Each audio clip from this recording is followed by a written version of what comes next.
Hello friends, welcome to this video. आज हम इस वीडियो में तीसरी सीरीज लेके आए हैं 10 क्वेश्चन की, जो प्रीवियस ईयर में पूछे गए हैं सारे क्वेश्चन। तो इस वीडियो में हम हर क्वेश्चन को डिटेल में एनालिसिस करते हैं। तो आपको अगर पहली बार आप इस चैनल पे आए हैं तो आपको ये बता दें कि हम 10-10 क्वेश्चन की एक सीरीज़ लेके चल रहे हैं, जिसकी ये तीसरी वीडियो है। हम 10-10 क्वेश्चन लेते हैं जो प्रीवियस ईयर एग्जाम में पूछे गए, जैसे यूपीएसआई हुआ, आरपीएफ एसआई हुआ, या एसएससी हुआ, या रेलवे हुआ, या यूपी पुलिस हुआ।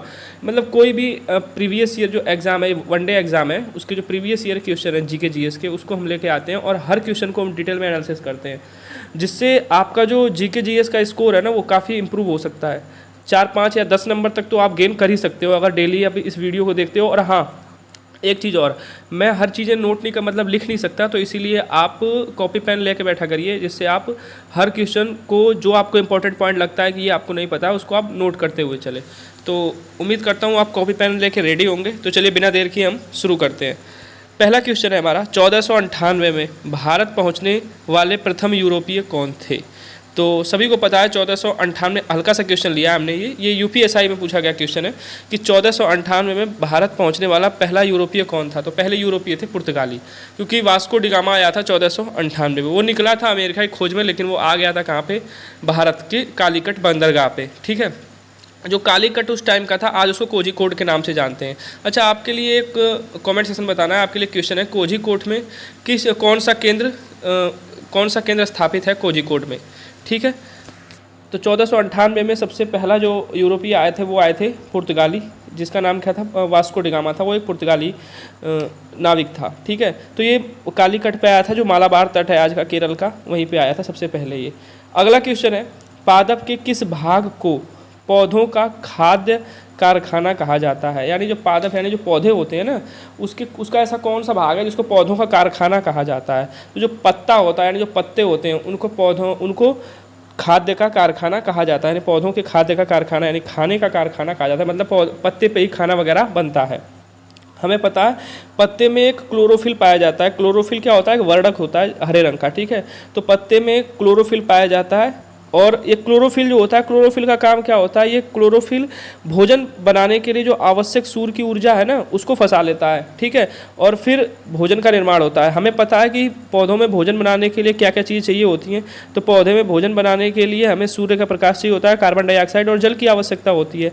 तो पत्ते पे ही भोजन बनता है। ठीक है, तो इसका जो आंसर होगा वो ऑप्शन नंबर सी होगा, यानी पौधों का खाद्य का कारखाना किसे कहा जाता है? तो उनके पत्तों को कहा जाता है।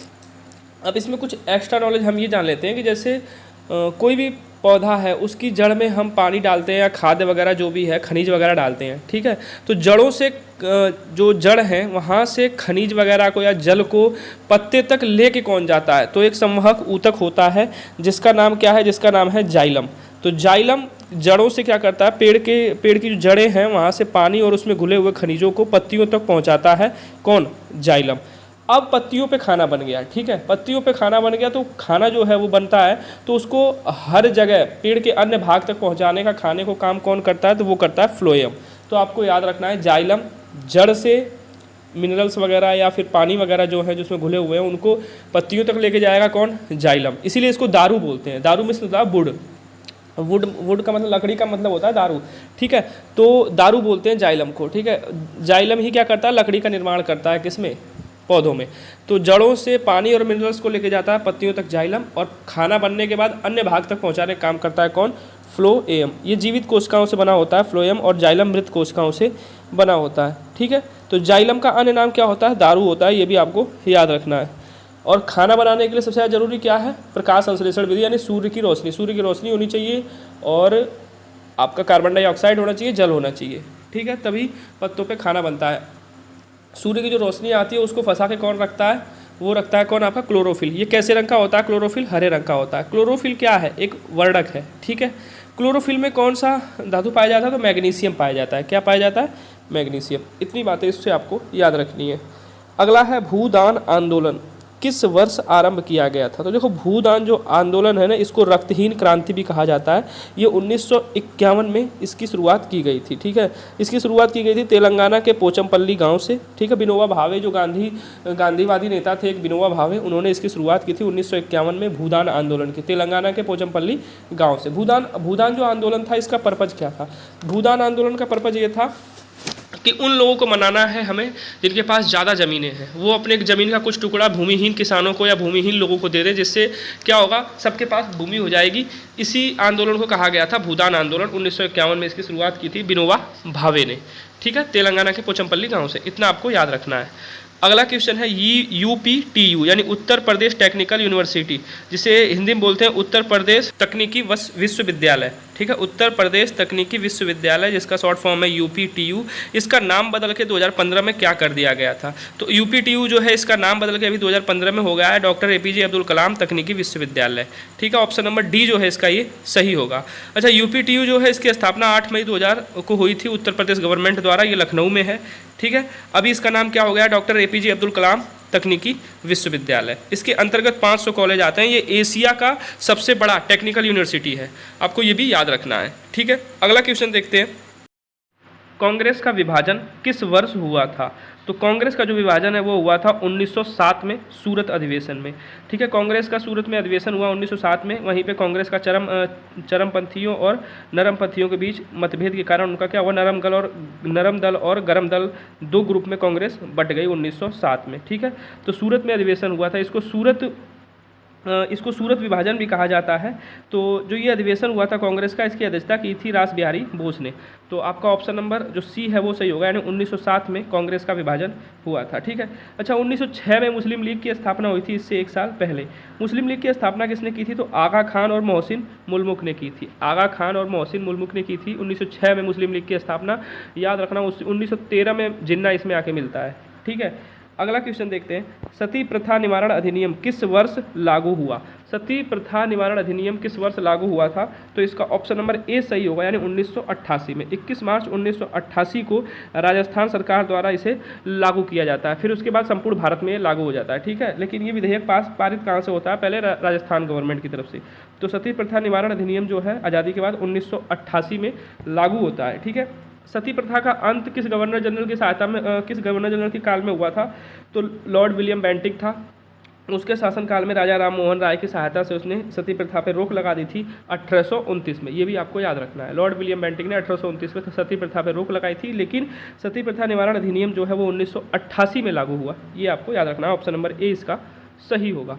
उम्मीद करता हूँ आप जो मेन क्वेश्चन है उसको लिखते जा रहे होंगे। ठीक है, अगला देखते हैं हम। भारत में स्थानीय स्वशासन के जनक के रूप में किसे जाना जाता है? यानी स्थानीय स्वशासन के जनक के रूप में किसे जाना जाता है? लॉर्ड रिपन जो है इसको स्थानीय स्वशासन के जनक के रूप में जाना जाता है, क्योंकि इसने नगर पालिकाओं, जिला बोर्ड, ऐसी बहुत सारी कमेटियों को सशक्त बनाया था।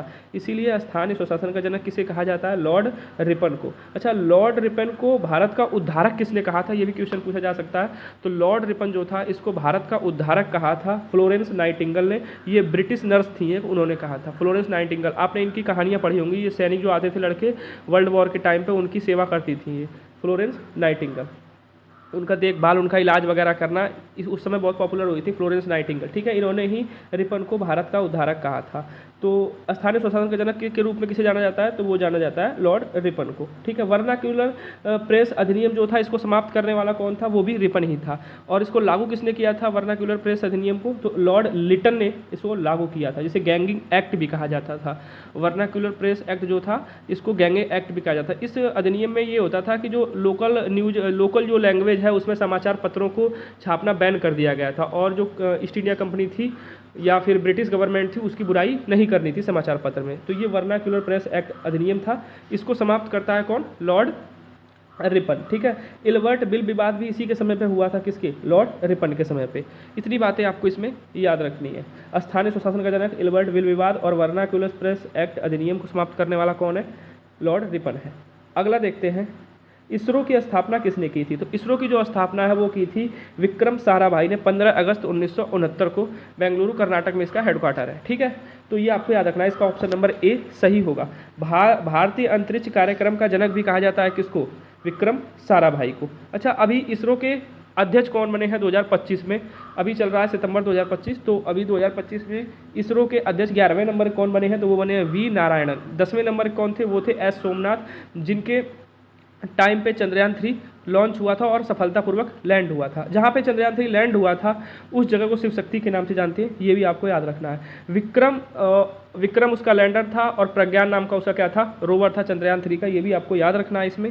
तो अभी जो इसरो है, इसरो के हेड कौन है? वी नारायणन है। ठीक है, इसरो के हेड कौन है? वी नारायणन है। इससे पहले कौन थे? एस सोमनाथ थे। अच्छा, एस सोमनाथ की एक पुस्तक है, बायोग्राफी है, उसका नाम क्या है? शेर जिसने चांदनी पी ली। एस सोमनाथ की ऑटोबायोग्राफी है। इतना आपको इस क्वेश्चन से याद रखना है। अगला क्वेश्चन देखते हैं, चींटी के काटने में कौन सा अम्ल उपस्थित होता है? तो चींटी काटने में फॉर्मिक अम्ल उपस्थित होता है। ये भूल जाते हैं आप, इसका ऑप्शन नंबर सी होगा। ये आप अगर भूल जाते हैं तो इसका याद रखना, फॉर्मिक जो है वो एक लैटिन शब्द है, फॉर्मिका, उससे बना है। ठीक है, फॉर्मिका का मतलब ही होता है चींटी। ठीक है, तो चींटी काटने में जो अम्ल निकलता है ना, एसिड निकलता है, उसका नाम है फॉर्मिक एसिड। क्या नाम है? फॉर्मिक एसिड, क्योंकि फॉर्मिका मीन्स क्या होता है? चींटी होता है लैटिन भाषा में। तो ये आप याद रखना, ऑप्शन नंबर जो इसका बी है वो सही होगा, फॉर्मिक अम्ल। अच्छा, इसका फॉर्मूला क्या होता है? HCOOH, HCOOH। अगला क्वेश्चन देख लेते हैं हम, संविधान में राष्ट्रपति का महाभियोग का प्रावधान किस संविधान से लिया गया है? यानी हमारे जो संविधान है उसमें राष्ट्रपति पर महाभियोग लगाने की जो प्रक्रिया है वो किस देश के संविधान से ली गई है? तो वो ली गई है अमेरिका के संविधान से। ठीक है, तो इसका ऑप्शन नंबर ए सही होगा, यानी अमेरिका के संविधान से भारत के संविधान में राष्ट्रपति पर जो महाभियोग लगाया जाता है वो प्रक्रिया ली गई है। ठीक है, अनुच्छेद 61 में यानी 61 में इसका उल्लेख, प्रक्रिया का उल्लेख है कि राष्ट्रपति पे आप कैसे महाभियोग लगा सकते हो। अच्छा, अमेरिका से और क्या लिया गया है? अमेरिका से लिया गया है मौलिक अधिकार। क्या लिया गया है? मौलिक अधिकार। मौलिक अधिकार कहाँ से लिए गए हैं? वो भी अमेरिका से लिए गए हैं। मौलिक कर्तव्य कहाँ से लिए गए हैं? किस देश के संविधान से वो लिए गए हैं? रूस के संविधान से। आपको कमेंट सेक्शन में बताना है कि मौलिक अधिकारों की संख्या कितनी है और मौलिक कर्तव्यों की संख्या कितनी है। ठीक है, और शुरू मूल संविधान में मौलिक अधिकार कितने थे ये भी आपको बताना है, और किस संविधान संशोधन के तहत कौन सा मौलिक अधिकार हटाया गया। ठीक है, और आपको ये बताना है कि जो मौलिक कर्तव्य हैं वो किस संविधान संशोधन के तहत जोड़े गए। ठीक है, क्योंकि भाग 4 के ए में है मौलिक कर्तव्य, तो ये किस संविधान संशोधन के तहत जोड़े गए। शुरू में तो 10 थे, मैं बता देता हूँ, शुरू में 10 थे, बाद में 11वां मौलिक कर्तव्य किस अमेंडमेंट के तहत जोड़ा गया। इतनी बातें आपको कमेंट सेक्शन में बतानी है। अगर आपको वीडियो अच्छी लगती है, हेल्पफुल लगती है, तो इसे अपने स्टडी ग्रुप में ज़्यादा शेयर करें, और जब भी आप वीडियो देखने आए तो अपनी कॉपी पेन लेके बैठें, क्योंकि जो इंपॉर्टेंट पॉइंट है उसको आप नोट करते हुए चलेंगे तो रिवीजन करने में आपको आसानी होगी। और हम मैक्सिमम वीडियो में जो मैक्सिमम क्वेश्चन हैं हमारे, उनको हम रिपीट कर करके बार बार बोलेंगे, जिससे आपको बस देख देख के ही याद हो जाएगा। ठीक है, तो उम्मीद करता हूँ ये वीडियो आपको काफ़ी हेल्पफुल लगती होगी। मिलते हैं अगले वीडियो में, तब तक के लिए best of luck. Thanks for watching this video.